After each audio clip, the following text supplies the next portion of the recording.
Bien, bonjour à tous. À mon tour de vous souhaiter la bienvenue, en tout cas pour ceux qui nous rejoignent cet après-midi. Je sais que la plupart d'entre vous étaient présents déjà ce matin, bien sûr.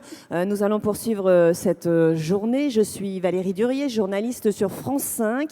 Et je vais vous accompagner cet après-midi pour faciliter les échanges entre les intervenants qui me rejoindront sur scène, puisque cet après-midi, on va plutôt s'orienter vers des formes de débat, en tout cas pour l'essentiel, et puis faciliter les échanges avec vous, qui êtes dans la salle, mais ça a déjà bien fonctionné ce matin.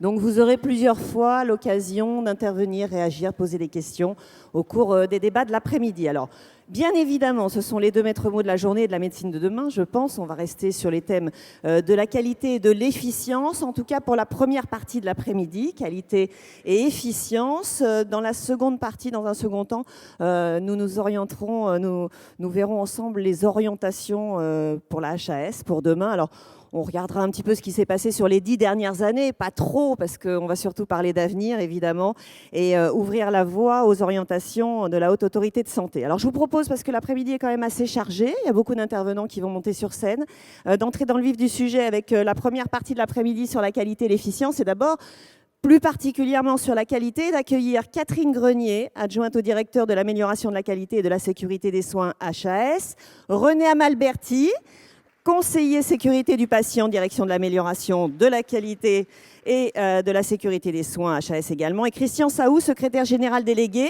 collectif interassociatif sur la santé. Vous pouvez effectivement les applaudir pour leur souhaiter la bienvenue. Voilà, alors une petite chose avant, une grande chose même, avant de vous donner la parole. Nous sommes évidemment à un moment où le système est en évolution, les lignes bougent énormément. Il y a une chose qui... Bon, on va essayer, on essaye, on fait en sorte qu'elle bouge. Bon, on verra, on aura l'occasion d'en débattre. Il y a en tout cas une chose qui reste vraiment en toile de fond, même si ce n'est pas toujours dit explicitement, mais j'ai vu que depuis ce matin, c'est quand même évidemment l'objectif, c'est le patient, la prise en charge du patient, la qualité des soins, la sécurité du patient. Le patient est au cœur du dispositif et nous, on a voulu, en début de cet après-midi, le mettre au cœur d'un film d'animation pour introduire un petit peu les débats. Alors, vous allez voir, le film est sur un ton ludique et décalé et j'insiste sur ces deux qualificatifs. C'est-à-dire que n'y voyez pas un message descendant, un message de la HAS. C'est, on va dire, une petite caricature. Peut-être pas si caricature que ça d'ailleurs, on aura aussi l'occasion d'en débattre. En tout cas, un élément déclencheur pour les débats de l'après-midi. Je ne vous en dis pas plus, on le découvre ensemble, on en parle après. Regardez.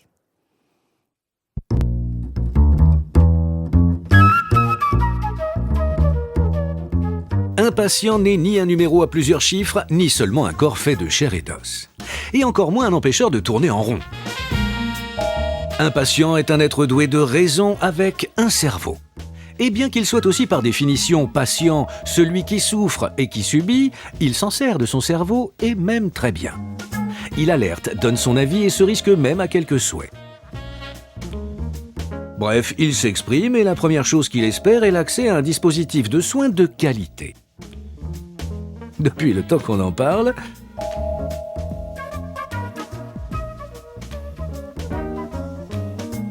dans le monde de la production, la qualité et ses normes ISO, plus chiffrées les unes que les autres, est entendue comme l'aptitude d'un ensemble de caractéristiques intrinsèques à satisfaire des exigences. Tiens donc.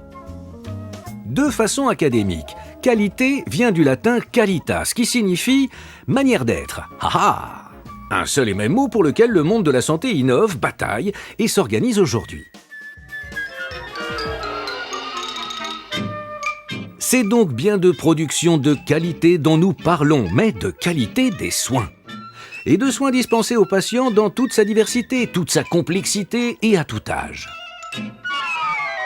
Et qui dit production dit aussi qualité reproductible, paramétrable et maîtrisée. Cette qualité tant recherchée est, nous le savons, multidimensionnelle, peuplée d'éléments objectifs et subjectifs. Alors restons dans un premier temps objectifs. Point de départ d'un parcours de soins de qualité, car il s'agit bien de parcours, poser le bon diagnostic. Fruit d'un dialogue constructif avec le praticien, très à l'écoute de son patient, le bon diagnostic est aussi le résultat d'échanges de tous les spécialistes concernés. Ainsi, mieux posé car mieux partagé, il peut aboutir aux meilleures décisions médicales. Le patient va entrer alors dans la phase de réalisation des soins et passer de main en main, d'équipes en équipes. Autant d'étapes, autant de contacts, autant de dits et de non-dits. Autant de risques. Autant de retours d'expérience. Mais finalement, nous ne parlons que du patient, d'un patient. Quid alors de tous les patients, la multitude, l'immensité toujours plus soucieuse d'un système de santé de qualité, efficace et sûr? Qu'en est-il du principe de réalité, académique, économique, polémique? Notre tendance naturelle à souhaiter vivre en bonne santé, bien soignée et de plus en plus longtemps amène notre société à imaginer des solutions singulières, originales et nouvelles. Tout en développant des technologies et des organisations médicales remarquables et pérennes.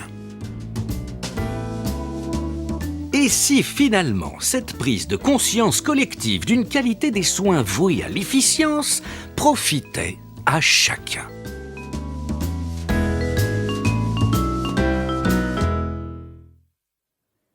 Voilà, donc comme je dis toujours, il n'y a pas besoin de se prendre au sérieux pour être sérieux et on aura l'occasion de le vérifier cet après-midi. Derrière ce ton un peu décalé, évidemment, se posent de vraies questions sur lesquelles nous reviendrons tout au long des débats, mais chaque chose en son temps et les choses dans l'ordre. Catherine Grenier, on va commencer avec vous par un rapide état des lieux des programmes développés par la HAS pour l'amélioration des prises en charge. Oui, merci Valérie. Donc, je voudrais commencer par dire que la Haute Autorité fonde effectivement son activité principalement sur l'expertise depuis sa naissance et qu'aujourd'hui, il est bien compris que l'enjeu est certes l'expertise, mais que c'est aussi l'appropriation par les équipes et l'intégration dans les pratiques quotidiennes. En ce sens, les programmes actuels de la Haute Autorité sont développés sur des principes simples, de diffusion de messages simples, de l'analyse des pratiques comme moyen d'amélioration et d'intégration des recommandations et comme une incitation, cette analyse des pratiques en commun, comme une incitation au travail d'équipe. Donc ces programmes, je crois qu'on l'a bien vu à travers le petit film, ils concernent toutes les pratiques de prise en charge. Les pratiques d'indication, c'est-à-dire quel acte, dans quelle indication, dans quelle situation particulière. Les pratiques de réalisation, quelles conditions de sécurité par exemple, ou les pratiques de suivi pour répondre aux besoins du patient de manière optimale et pour gérer les événements indésirables, parce qu'ils existent, ces événements indésirables. Ils sont évitables ou non évitables, mais de toute façon, ils existent. Des erreurs se produisent quotidiennement. Je crois qu'il ne faut pas l'oublier, il faut plutôt le prendre en compte cette réalité et faire avec, et outiller les professionnels pour prévenir, détecter et récupérer de ces erreurs, pour qu'ils puissent prioriser leur action sur les risques auxquels ils sont le plus confrontés. Alors, il y a une orientation forte qui a marqué ces 10 dernières années, pas seulement les 10 dernières années de la HAS, les 10 dernières années en matière de santé, je crois, c'est la nécessité d'une prise en charge globale du patient, le patient en tant que personne, à la fois lors d'un épisode aigu, mais aussi sur l'ensemble de son parcours de soins, son parcours de santé, en intégrant tous les métiers qui sont nécessaires, de la santé, du social, et en organisant leur articulation. D'autant que le patient vieillit et donc a de multiples pathologies. Tout à fait. Ça paraît donc encore plus nécessaire. Tout à fait. Avec cette évolution démographique et épidémiologique, ça paraît nécessaire. L'augmentation des maladies chroniques et également l'évolution des modes de prise en charge. En effet, pour donner un exemple, un patient diabétique ne va pas simplement être suivi par son médecin qui suit son diabète, mais va avoir besoin d'un certain nombre d'interventions paramédicales, sociales, pour son suivi et pour la poursuite optimale de sa vie. L'enjeu est donc dans la coordination des interventions de tous les acteurs, et en particulier, puisqu'on sait que c'est là qu'il y a un certain nombre de difficultés dans l'articulation entre la ville et l'hôpital. Donc il y a plein de programmes de la HAS qui visent à accompagner l'ensemble des acteurs. Voilà, beaucoup de programmes qui visent à accompagner les acteurs, à centrer l'action des professionnels de santé sur le patient pour répondre à ses besoins, mais aussi Et je crois que ce qui a été dit ce matin sur les enjeux de mesure de la qualité venant du patient est important aussi, répondre aux besoins du patient, mais aussi à ses attentes et à ses droits. Voilà, alors peut-être quelques exemples de programmes pour préciser ce qu'on met derrière ce mot de programme. On a de multiples programmes, chacun selon son objet, ses priorités, selon son histoire. Donc il y a par exemple l'accréditation des professionnels qui vise à mobiliser les équipes médicales sur les enjeux de la sécurité et de la gestion des risques dans leur spécialité. Et c'est vraiment centré par la spécialité. Et puis plus récemment, et je pense que c'est intéressant aussi en lien avec le débat de ce matin, ont été développés des programmes pertinence qui ont pour but de définir puis de diffuser les bonnes pratiques en termes d'indication. Et de la même façon, mais peut-être sur des aspects plus organisationnels, les solutions pour la sécurité qui permettent aux professionnels de partager les pratiques optimales pour répondre à des risques, mais à des risques qu'ils ont identifiés eux-mêmes et qu'ils ont priorisés eux-mêmes. Catherine, que change la procédure de certification 2014 ? Que dire aujourd'hui des nouveaux outils ? Je pense au compte qualité, aux patients traceurs. Alors, je pense effectivement que la procédure de certification V2014 apporte de nouveaux outils qui permettent aux professionnels de se positionner sur la valorisation et le suivi de leur démarche de gestion des risques, puisque le compte qualité a pour objectif de les aider à prioriser leurs actions d'amélioration de la qualité. Et j'insiste sur un diagnostic établi par eux. L'objectif, c'est que le diagnostic soit établi par les professionnels. C'est cette analyse de la situation, des pratiques qui permet de légitimer les actions d'amélioration. Et je pense que c'est extrêmement important.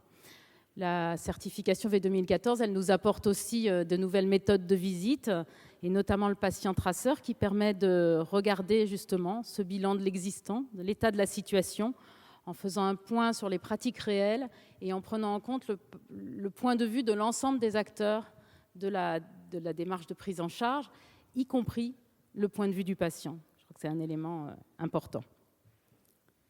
Et puis on a une orientation forte quand même sur la mesure de la qualité des soins. Tout à fait. C'est dans le cadre de la certification V2014, dans le cadre de cette évolution de la certification, mais aussi plus largement dans le cadre de la politique de mesure de la qualité des soins au niveau national, dans le cadre d'un partenariat entre la Haute Autorité et la Direction générale de l'offre de soins depuis 2005, des indicateurs de qualité et de sécurité des soins sont développés.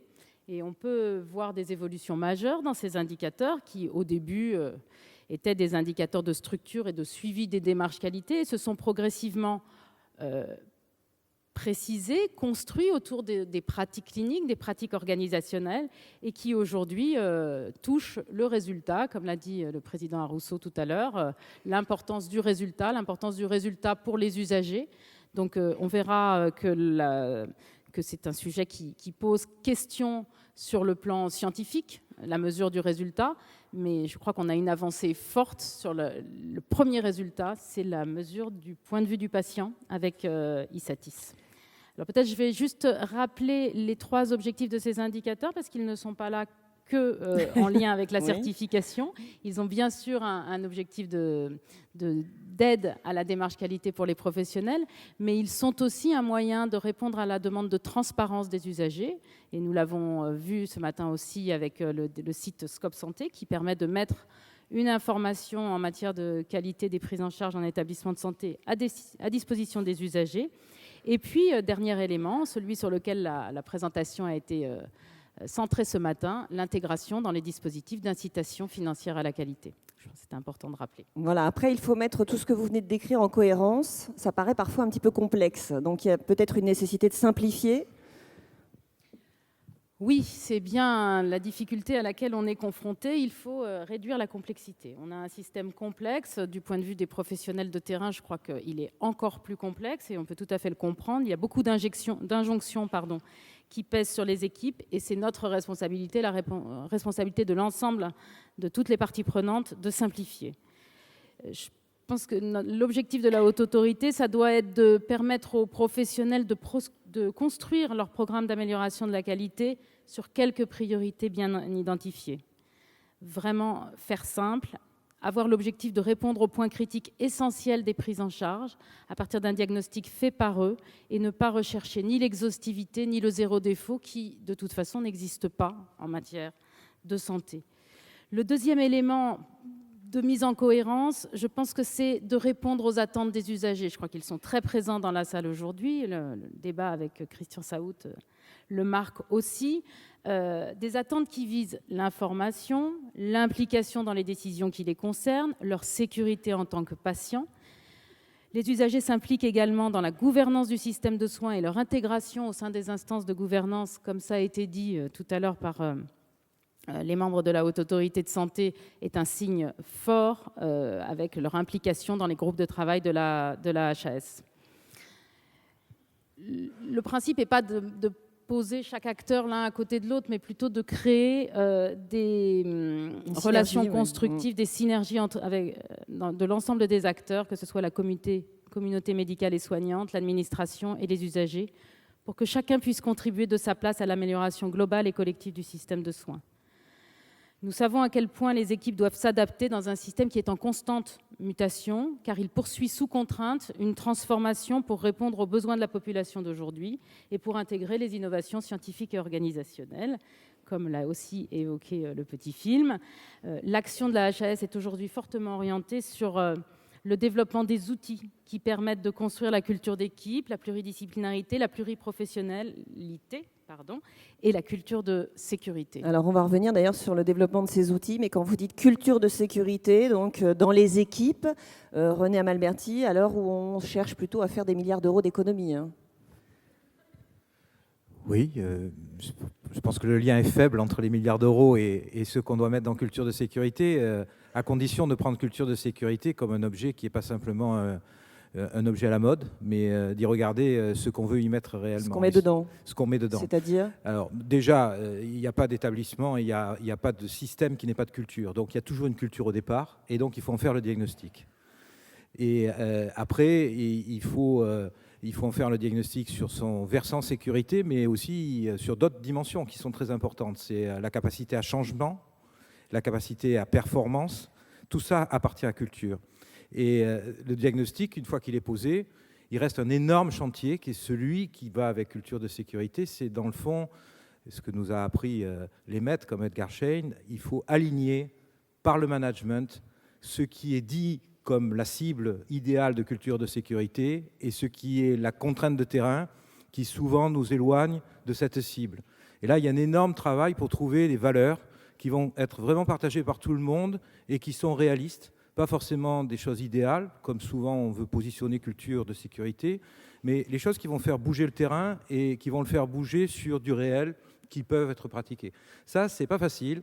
Et aujourd'hui, on a, à la HAS, par exemple, repris, et je crois avec un certain succès, les diagnostics. Donc ce premier paramètre est en cours. Le deuxième volet de la fusée qui consiste à finalement aligner les représentations, travailler sur le management qui est vraiment au cœur de ce travail entre l'idéal et le réel, c'est un peu le futur. Et ce futur, on va y rentrer dedans. Catherine, vous évoquiez les outils mis à la disposition des équipes pour qu'elles s'améliorent sur le plan pratique. Oui, alors je ne vais pas vous faire un dictionnaire des outils de la HAS, donc je vais focaliser sur deux points qui nous paraissent essentiels. D'abord, le renforcement de la mesure, puisque je suis bien placée pour dire que nous développons des indicateurs de qualité et de sécurité des soins, mais je voudrais dire aussi qu'il y a un tournant clé au moment de la mise en œuvre de la certification V2014, puisque nous avons opté pour la suppression du lien automatique entre les résultats des indicateurs et le résultat de certification. Vous le savez, on l'avait mis en place en V2010, ça avait du sens pour installer les indicateurs, mais aujourd'hui, nous pensons que l'enjeu, c'est l'analyse et que le lien automatique étant supprimé, on passe à une analyse contextualisée de ces résultats par les équipes de soins, analyse qui leur permet d'identifier les points faibles, de construire des plans d'action avec intégration des spécificités locales, territoriales, populationnelles, organisationnelles, et de prioriser les actions qui sont mises en place. L'enjeu est bien sûr le niveau atteint. Il ne s'agit pas de dire que le résultat de l'indicateur n'a pas de sens, mais c'est d'associer à la prise en compte de ce niveau atteint l'appropriation de la mesure par les équipes pour l'analyse de leurs pratiques et la mise en œuvre d'actions vraiment fondées, accrochées à ce diagnostic réalisé par eux. Et le deuxième point ? Et le deuxième point, c'est la promotion des démarches d'équipe. Alors, ils sont liés puisqu'on demande l'analyse des indicateurs en équipe, mais je crois qu'il est important aussi d'appuyer sur ces démarches d'équipe puisque nous savons que 10% des patients hospitalisés sont victimes, ça c'est des estimations, d'un événement indésirable lors des soins. 10%. Et dans près d'un cas sur 3, une défaillance dans le fonctionnement de l'équipe est en cause. Donc ça, c'est les analyses, pas seulement françaises, pas seulement locales, les analyses internationales qui le disent. Donc afin de réduire ce risque, la HAS se mobilise avec les professionnels de santé pour que l'équipe et le patient aussi, soient les acteurs clés de la diminution de ces risques associés aux soins. Il y a plusieurs initiatives qui ont été lancées en ce sens et je voudrais juste parler du programme PACT, programme d'amélioration continue du travail en équipe. C'est une expérimentation qui a pour but d'aider les équipes pluriprofessionnelles à travailler sur les facteurs organisationnels et humains, comme l'écoute, l'entraide, la prise en compte du stress, la communication, la coordination. René est particulièrement la bonne personne pour en parler plus que moi. Tout ça devant aboutir, et je le disais tout à l'heure, c'est vraiment le cœur du dispositif, c'est la mise en sécurité du patient. Oui, alors pour nous, c'est très important, l'aspect sécurité du patient. L'objectif du système, c'est bien sûr déjà de ne pas nuire, donc d'assurer prioritairement la sécurité du patient. Pour cela, d'autant plus de ma place, nous aimerions bien avoir des mesures qui permettent de valoriser cette capacité à agir et à ne pas être délétère pour le système de soins.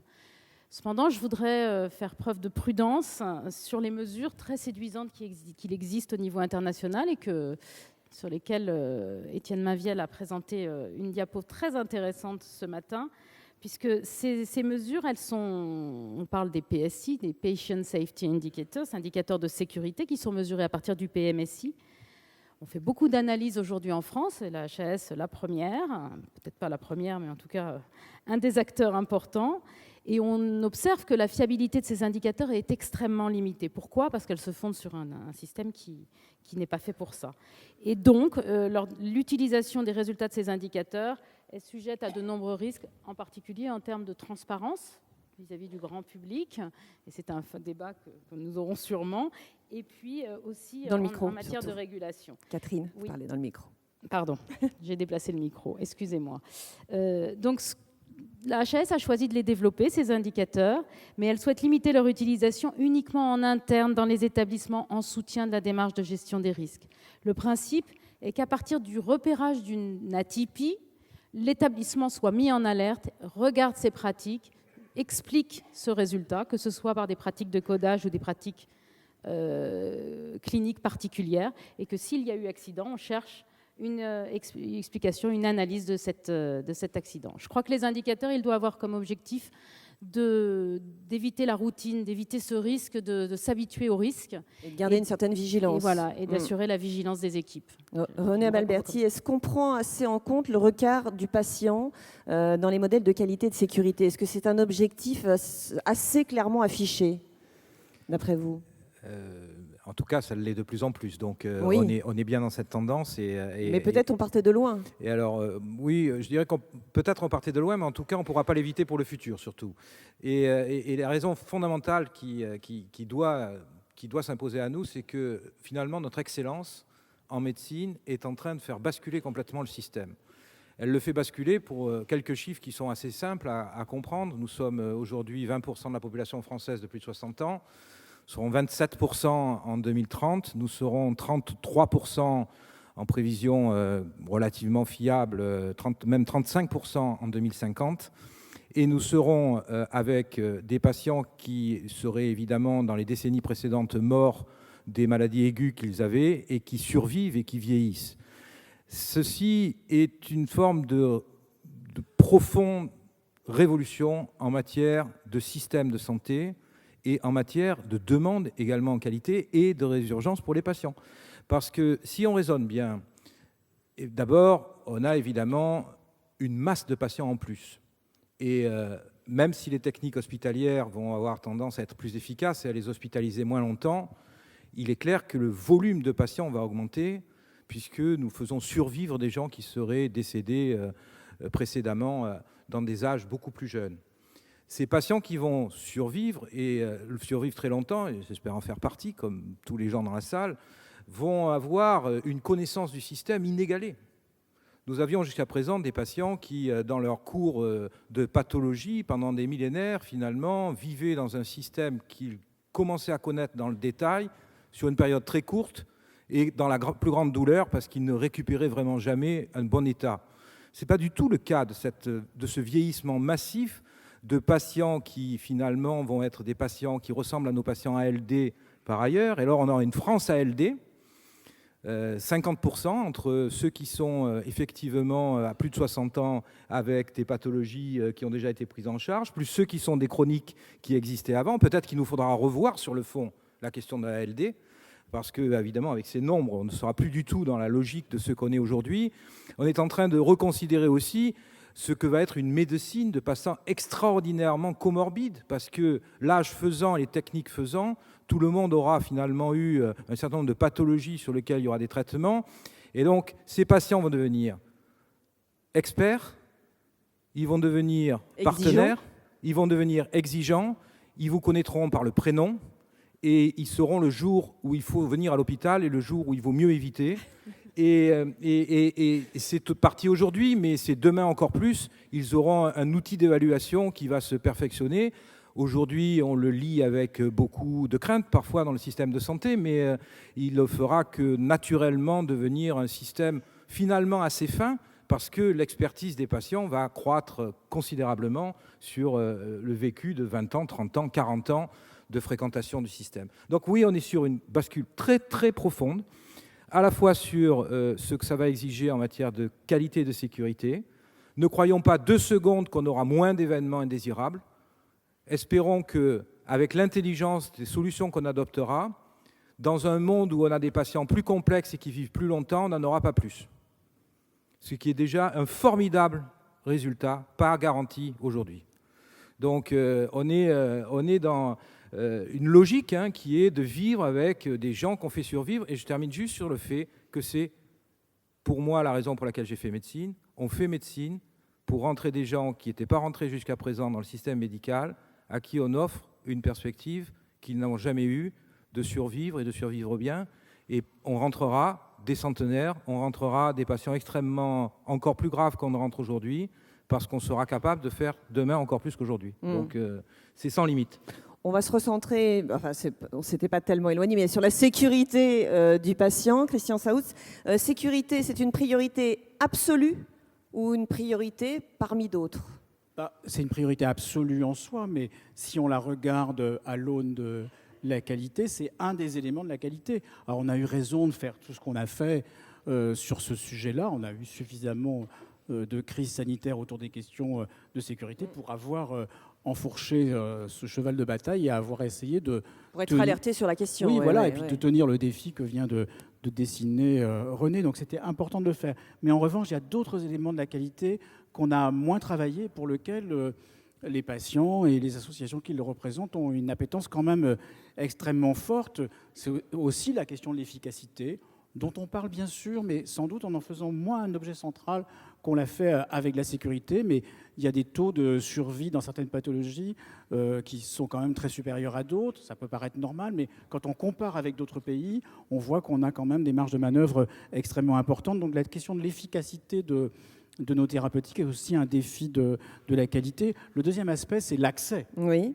Qui a été évoqué ce matin d'ailleurs lors d'une question dans la salle. Oui, mais ça reste quand même une épine dans le pied du système de santé français. Quand on regarde, pas tellement encore les délais d'attente en médecine de premier recours, mais quand on regarde les délais d'attente en spécialité, oui, ça reste assez élevé. On est à 25 jours de moyenne et 103 jours pour trouver un ophtalmo.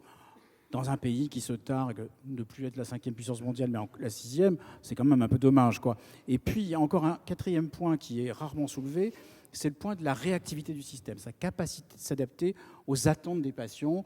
Et là, je trouve que on ne développe pas assez les choses. Alors peut-être que les travaux qui sont initiés ici ou là sur l'expérience des patients vont peut-être amener à une meilleure compréhension des correctifs qu'on peut faire en termes de respect des personnes, en termes de valeurs, en termes de respect des exigences, puis aussi tout simplement de décisions partagées dans le système de soins. C'est ça que les gens attendent. On fait de plus en plus d'enquêtes de satisfaction. Oui, mais voilà. Mais j'aime bien quand on range les affaires sur les étagères et qu'on ne confond pas, et que ça ne ressemble pas au placard d'un enfant dans une chambre d'un gamin qui a 4 ans. Tout n'est pas mélangé. Il y a d'un côté des indicateurs mesurés de manière scientifique, il y a la satisfaction, et puis il y a l'expérience patient. Mélangeons pas les ratons laveurs avec les gratines d'ordures. Et voilà, quand même, tout ça n'est pas pareil. Et je pense que cette question-là de la réactivité est peut-être auditée de la meilleure façon par l'expérience patient, ce dont témoignent les gens et ce qu'ils vont faire de plus en plus, parce que le scénario qu'a développé René, des gens vieillissant de plus en plus bien, mais ils vont aussi vieillir avec leurs neurones et leurs doigts. Et les neurones et les doigts, ça sert notamment à faire des choses sur Internet. Absolument. Et à faire plein de déclarations et à télédéclarer en ligne un certain nombre de choses. Et on voit bien quand même que la pression monte de ce côté-là. Alors, ça peut faire sourire, telle initiative ici ou là, mais n'empêche que le sens de la flèche est bien celui-là. Et nous-mêmes, au collectif, on travaille avec des gens qui initient des choses comme des sites Internet de validation des modèles de guérison, de l'évaluation de la qualité dans une pathologie donnée sur l'ensemble du parcours de soins. Donc, les usagers du système de santé, les patients, les associations de patients, ne vont pas non plus rester éternellement les deux pieds dans le même sabot. Certes, on les a mis un peu à la rue, parce qu'ils n'ont pas d'argent, ils n'ont pas de modèle économique, à la différence des principaux tenants du système de santé, mais quand même, le modèle économique est de moins en moins cher grâce au net. Donc je pense qu'on va y arriver et qu'on va faire entendre un certain nombre de choses, parce qu'on ne l'a pas suffisamment fait entendre sur la question de la réactivité du système, sa capacité à s'adapter. Puis le dernier critère dont on parle sans doute un peu, mais pas encore assez de notre point de vue, c'est celui de l'efficience. Alors on l'a un peu abordé. Ici, aujourd'hui, on en parle. Oui, bien sûr. Et on va en parler encore plus après. Regardez où est cette enceinte. Elle est quand même dans le 7e arrondissement, entre l'Assemblée nationale et les Invalides. Donc ce n'est pas non plus un carrefour extraordinaire de rencontres potentielles de la population française, sauf quand elle se met en colère. Donc voilà. Mais faut rester modeste quand même. Oui. Et surtout dans un système comme le nôtre, vous savez, qui ne fait jamais de changement qu'en garrottant ses rois. Donc voilà, notre problème, c'est quand même le changement en routine. Donc, et ça, la question de l'efficience, elle doit nous mettre sur le changement en routine. Comment on adapte au fur et à mesure en regardant de près la question de l'efficience. Et quand même, il y a des marges de manœuvre, quoi. Quand vous dînez en privé ou vous déjeunez en privé avec des directeurs de caisses d'assurance maladie, ils s'étonnent qu'on fasse 60% d'interventions inutiles sur les nodules de la thyroïde. Bon, ça serait peut-être intéressant qu'on s'intéresse. C'est quand même une belle performance que de rattraper ça et de faire un peu mieux. Pourquoi blesser inutilement des gens? Alors, il se trouve que dans les 30% de soins inutiles, tous ne sont pas blessants, mais 30% des 30% le sont. Donc c'est quand même un peu dommage. C'est des sujets qu'il faut travailler. Voilà, je pense que pour nous, cette question de la qualité de l'offre de soins, c'est une approche globale qu'on attend. Et pas simplement, même si je force le trait pour me faire comprendre, de mettre l'accent sur la sécurité, ce qu'elle n'a pas non plus totalement fait la Haute Autorité de Santé. Elle a essayé de traiter les autres sujets, mais je trouve avec une moindre insistance. D'ailleurs, les autres sujets, par exemple, la réactivité. Catherine Grenier, je sais que vous travaillez beaucoup là-dessus. Hein. Oui, je crois que je comprends évidemment le positionnement de Christian et ce qu'il a à dire sur le sujet. Mais je crois qu'on est quand même conscient d'un certain nombre de limites des évaluations que nous portons aujourd'hui et des thèmes que nous portons. Le respect de la dignité, le respect de la confidentialité, la participation du patient aux décisions qui le concernent, ce sont des éléments sur lesquels la HAS a produit de l'information, a produit des guides. On a aussi intégré ces éléments-là dans la certification, donc il n'y a pas rien. Je ne dis pas qu'il y a suffisamment, mais il n'y a pas rien. On essaie d'impliquer les usagers le plus possible dans la gestion de la qualité du système, en les impliquant dans nos groupes de travail. Ils font maintenant partie de l'ensemble des groupes d'experts de la HAS. Je pense que c'est quand même un symbole important. On fait tout pour qu'ils donnent leur avis. Et je vais développer un petit peu, mais sur ISATI, on m'a dit que dans certains groupes, vous ne vouliez pas les voir. Non, alors ce n'est pas exactement ça. Excusez-moi, je perturbe un peu l'ordonnancement de votre affaire. C'est un petit résumé d'un épisode de jeudi dernier. Oui, on m'a dit que dans les groupes sur le parcours de soins, il n'y a pas de patients, parce qu'on n'a pas le droit de les mettre. Non, ce n'est pas exactement ça. Ils y sont en tant qu'experts. Donc, les experts ne sont pas des personnes qui sont salariées d'une partie prenante. Je suis désolée, ça fait partie des règles qui nous sont que nous appliquons. Sinon, je peux vous organiser un petit rendez-vous entre... voilà. Donc les salariés, non, mais les usagers, oui. Les usagers qui ne sont qu'usagers pour ne pas porter l'avis d'une partie prenante. Donc je peux venir en tant que malade alors? Vous, on va vous prendre, mais dans les groupes de parties prenantes.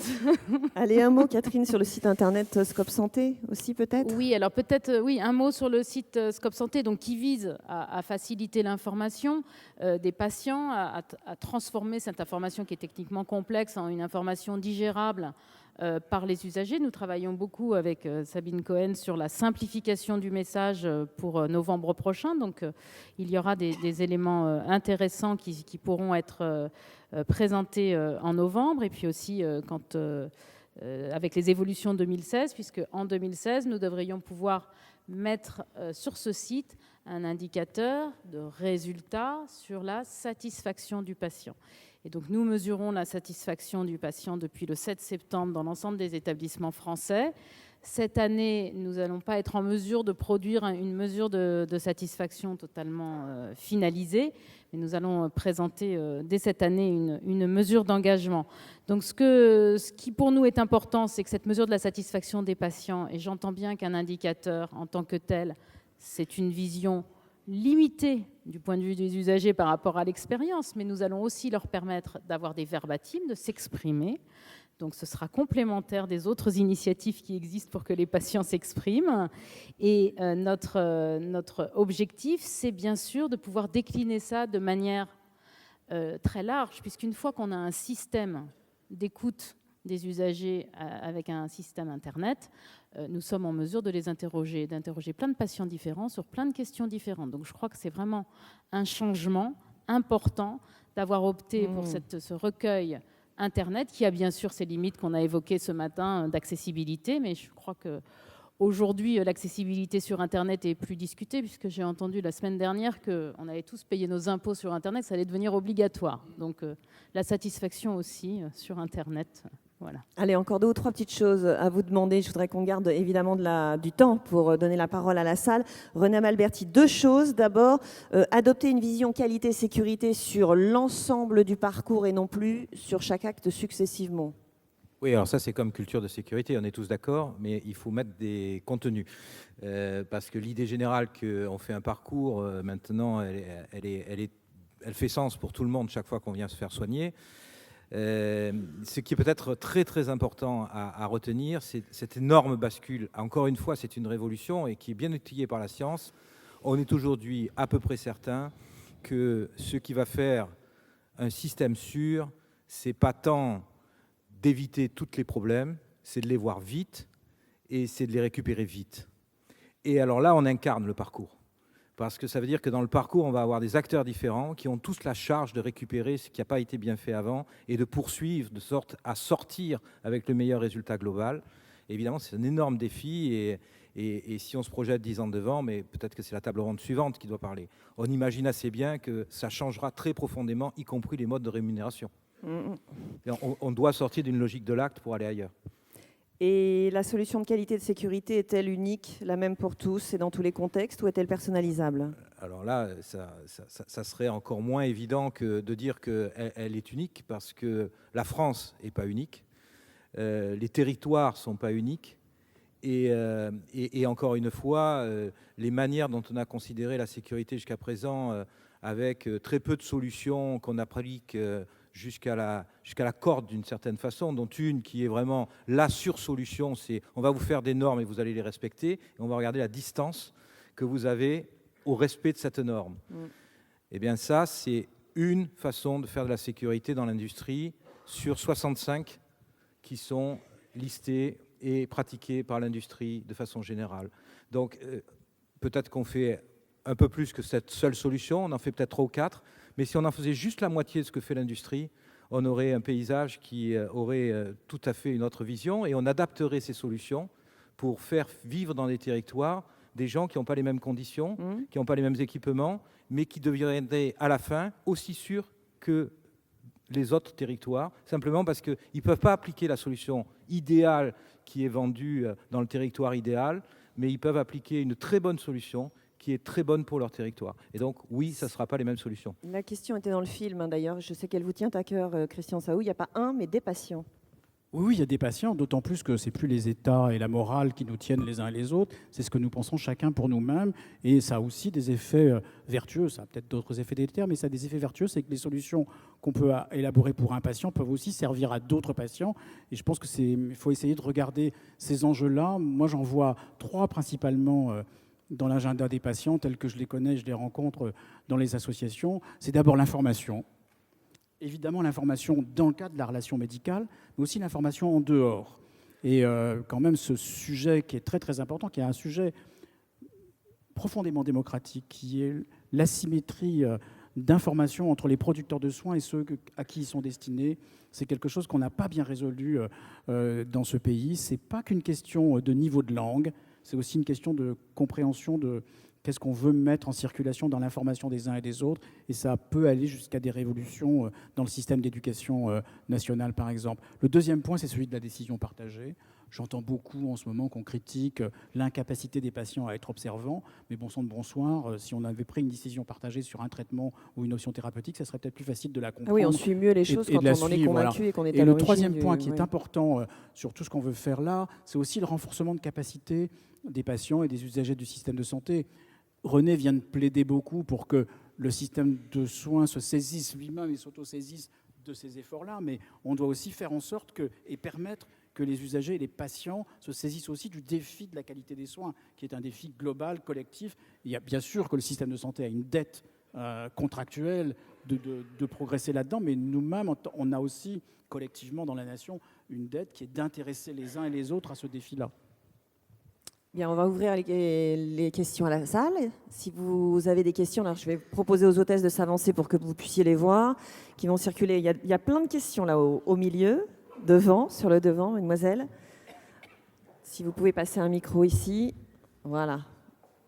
C'est parfait. On vous écoute, monsieur. Merci. Michel-Henri Delcroix, expert agréé par la Cour de cassation. En écho à tout ce que vous avez dit, il y a quelque chose que je n'ai pas entendu, qui a à voir avec la sécurité, qui est globalement le risque médico-judiciaire et derrière les systèmes d'assurance, aussi bien du côté des patients que du côté des professionnels de santé. Alors, il y a un point très important qui est évoqué par René Amelberti, qui est on va augmenter le nombre de vieux pour faire court. Moi, je vais parler des femmes. Alors, c'est vrai pour les femmes qui ne fument pas. Mais pour les femmes qui fument, c'est absolument pas vrai. Les progrès médicaux ne compensent pas le surrisque lié au tabagisme féminin. Aux États-Unis, depuis les années 90, la mortalité par cancer du poumon chez la femme est la première cause de mortalité aux États-Unis depuis 25 ans. Autrement dit, et je n'ai pas entendu, dans la sécurité, il y a les soins préventifs. Et la contraception, la grossesse ne sont pas des maladies. Et pourtant, il n'y a pas de soins préventifs chez les femmes qui fument. Je voudrais entendre et poser la question, quelle est la question de la sécurité concernant les soins préventifs pour les femmes en âge d'avoir des enfants? Merci. René Amalberti, c'est vous qui avez été cité, vous allez répondre. J'ai été cité, alors je vais répondre. Je vous remercie. Christian Saou veut bien venir à votre secours. Je crois que c'est assez simple en fait. On est d'abord dans une société dont on bénéficie tous les jours en matière de liberté. Et autant il est de l'État de faire des campagnes de prévention et d'expliquer le risque, autant il n'appartient pas à cette table ronde et peut-être pas à un État qui est dans la liberté d'interdire. Donc il y a un certain nombre de pratiques qui ne sont pas bonnes pour la santé Il faut absolument que l'État s'en saisisse et je crois que ça sera massivement le cas dans les années qui viennent, hein, et c'est déjà le cas aujourd'hui. Je crois qu'il y a quand même quelques actions. Donc de ce côté-là, l'État va jouer son rôle, tous les États occidentaux vont jouer leur rôle, les jouer de plus en plus. On est sur une médecine qui bascule justement d'une médecine curative à une médecine préventive, qui va anticiper par beaucoup d'outils la sensibilité des patients aux pathologies et essayer de les aider en avance. Vous pointez un point particulier de société et il y a quand même derrière ce point également la liberté. On n'est pas, en tant qu'État, dans une logique où il faut interdire des pratiques, où à ce moment-là, c'est Christian qui doit répondre à ma place. Je te trouve assez amusant, je sais, parce que la contrainte, ça marche assez bien en santé publique. Hein. Par exemple, à Cuba, ils ont enfermé les homosexuels, ça a arrêté l'épidémie de VIH. Donc, tu vois, ça marche. Donc, on peut attenter aux libertés si on veut. C'est pas notre choix. Voilà, c'est pas notre choix. Mais bon, voilà. Et je pense que nous, on aurait peut-être pu, c'est vrai, intégrer la dimension de prévention médicalisée et la question de sécurité dans la prévention médicalisée. Mais je pense que le défi dont vous parlez, monsieur, enfin, c'est comme ça que moi je le ressens, mais je vous le réponds peut-être plus de manière personnelle, c'est un défi éducatif majeur. C'est comment on rebâtit une perception de la santé publique dès la maternelle. C'est ça qui est profondément absent. On est un pays curatif et on est assez bon là-dessus. On adore médiquer, bistoriser, tout ce que vous voulez. Et on le fait assez bien de manière générale. Mais un peu trop d'ailleurs, comme des sauvages, mais on fait assez bien. Mais c'est notre défi éducatif, c'est comment on intègre cette construction de la préservation de sa santé comme outil de liberté. Ça va avec. Le problème, c'est qu'il y a beaucoup de choses à intégrer dans l'éducation. Franchement, des fois, qui concerne la vie et il y aura beaucoup à faire à l'école. La semaine du goût, financée par l'industrie agroalimentaire. Oui, je sais. On peut faire autre chose à la place quand même. Alors, une autre question. Oui, on vous écoute. Merci, bonjour. Georges-Alexandre Imbert, Association d'aide aux victimes des accidents et des maladies liées aux médicaments. Écoutez, pour une fois, je vais vous étonner. Depuis 25 ans, je demande à ce que l'État prenne des mesures pour éviter de distribuer les tranquillisants, les somnifères. Et la HAS vient de prendre effectivement des mesures, vient prendre conscience de ce problème majeur qui provoque des suicides, des homicides en grande quantité, comme l'accident de la Germanwings, là où le copilote était drogué. La maladie d'Alzheimer également. Donc on commence à faire...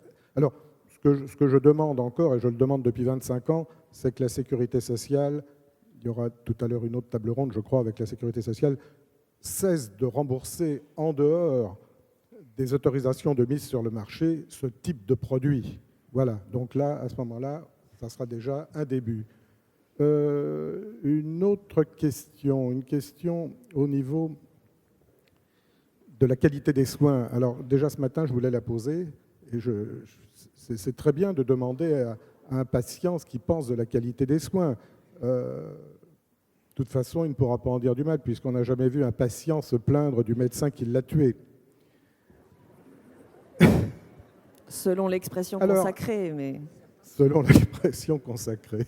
Donc il faudrait peut-être penser quand même à demander à la sécurité sociale, encore elle d'ailleurs, enfin au ministère de la Santé, d'accélérer la mise à disposition des données de santé qui actuellement sont bloquées, disons qu'on pourrait gagner environ 1 an.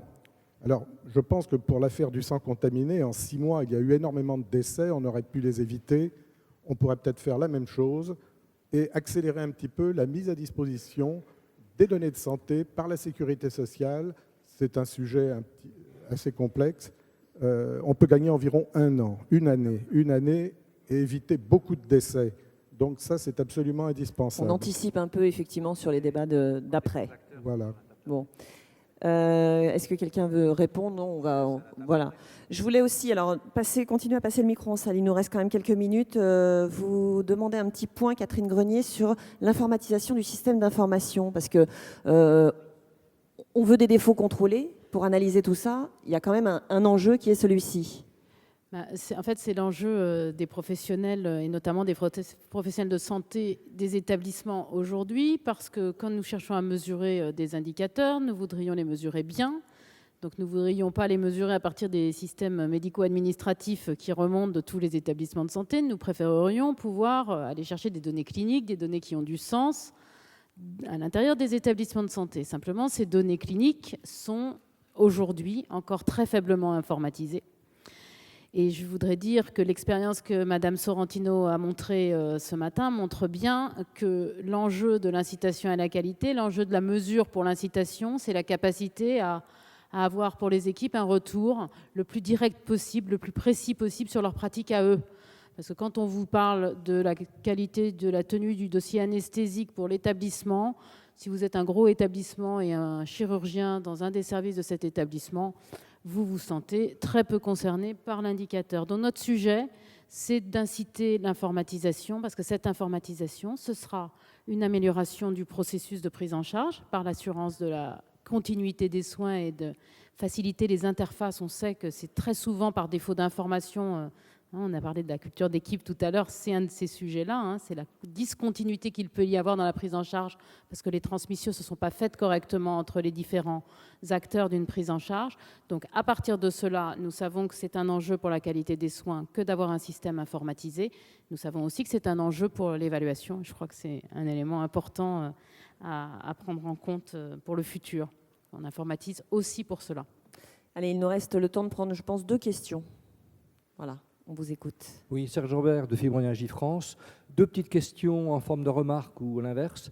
Monsieur Amalberti, excusez-moi, a esquissé la question des ALD. En effet, à notre avis, il y aurait besoin d'une refonte assez sérieuse, puisque notamment, pour les questions des ALD 30 ou 31, sur les douleurs chroniques, c'est vraiment en décalage complet. Ça, c'est une question remarque. Et ce serait intéressant que les associations de patients soient aussi intégrées dans ces réflexions-là. Deuxième question remarque, au niveau du préventif, à l'heure actuelle où les maladies chroniques sont en pleine explosion, il y a le facteur environnemental qui est très important. Je ne vous passe pas le détail. Et ce serait intéressant que la Haute Autorité de Santé crée un département sciences environnementales dans son secteur. Merci. Voilà, une mission supplémentaire à venir. René Balberti. Je pense que, d'abord, l'idée d'avoir un regard environnemental, il va forcément traverser progressivement, avec la montée en puissance de l'environnemental, toutes les futures et les présentes directions. Il l'est déjà dans un certain nombre de domaines, il le sera renforcé dans le futur. Donc oui, il y aura, je ne sais pas si ça sera un département, ça ne m'appartient pas, mais oui, il y aura... Voilà, ça sera quelque chose qui, en tout cas, va prendre de l'importance. C'est probable. Après, sur les ALD, je crois qu'il y a un vrai chantier, qu'il faut lire le chantier avec absence de passion, parce que, comme je vous l'ai dit, quand on aura cumulé tous les patients qui survivent de la chirurgie avec tous les patients qui sont déjà en ALD normaux et qu'on aura monté le nombre de ALD en France à 40% de la population française, alors il faudra reprendre sûrement la copie complètement. Mais c'est un vrai chantier et ce n'est pas juste une cosmétique sur 1 ou 2 points qu'il faudra prendre. C'est tout le chantier.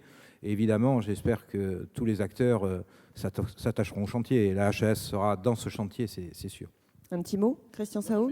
René a infiniment raison. Ça devrait être, si je pouvais vous donner une idée pour 2017, c'est si on pouvait mettre ce sujet sur l'agenda. Parce que ça va péter. Et donc, ça serait intéressant d'être en anticipation plutôt que de le subir. Ça, c'est vrai. Mais bon, on dépasse largement le domaine de cette table ronde, mais c'est un vrai enjeu de santé que la soutenabilité. Voilà, on a quand même créé ce bel instrument dont on fait les 70 ans et on l'a alimenté avec un taux de croissance pendant 30 ans. Et par l'endettement, après, on n'a plus de réserve des 2 côtés. Ni du côté de la croissance, très peu en tout cas, et du côté de l'endettement, on est au bout de l'exercice. Et on a de l'autre côté le scénario que décrit René, avec une montée en puissance du nombre de personnes susceptibles de rentrer dans les ALD. Donc on a quand même une tension forte sur le système. En même temps, il y a de l'espoir. On peut penser aussi que si on réduisait un peu et si on gagnait des manœuvres sur la pertinence des soins, 30% de soins inutiles, ça laisse des marges de manœuvre, ça fait 55 milliards d'euros. Justement, on va en parler juste après de la pertinence des soins. Donc, je vais vous remercier. On va tenir les horaires. Merci à vous trois pour ces éclairages. Christian Saou, Catherine Grenier, René Amalberti.